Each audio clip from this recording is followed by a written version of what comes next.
पोपईचा पाला आहे हा आणि आपल्या चेहऱ्याला जे असे काळे टिपके टिपके पडतात आणि मी एक व्हिडिओमध्ये पाहिलं की ते चालले जातात। आता काय माहित, मलाही माहित नाही जाता का काय, मी ते यूज करून पाहते आणि कसं केलं ते पण दाखवते। पण याच्यात टाकायचा वास येतो मस्त आणि परत थोडंसं आपलं तांदळाचं पीठ आहे ते टाकायचं बस। ते दूध आहे, दूध पण टाकायचं थोडंसं दळायला बस। हे पहा हे असं दळून घेतलं मी मस्त बारीक, असं काढून घ्यायचं वाटीमध्ये आणि हे 7 दिवसात ते चालले जातात काळे डाग असे म्हणतात। मी करून पाहते। निंबू आहे, निंबूची साल काढून टाकली पोरांनी माझ्या आणि मी निंबू टाकते थोडासा रस बस। पतंजलीचा ॲलोवेरा जेल आहे ते पण टाकायचं थोडंसं बस।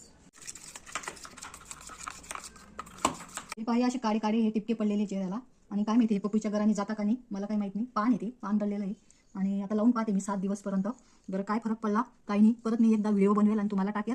हे पहा असं लावून घ्यायचं, मी पण व्हिडिओ पाहिला म्हणून मी केलं आणि याला जवळजवळ 1 तास किंवा अर्धा तास राहू द्या। हे पहा असं लावून घ्यायचं, चरका मारतो ते थोडंसं चेहऱ्याला।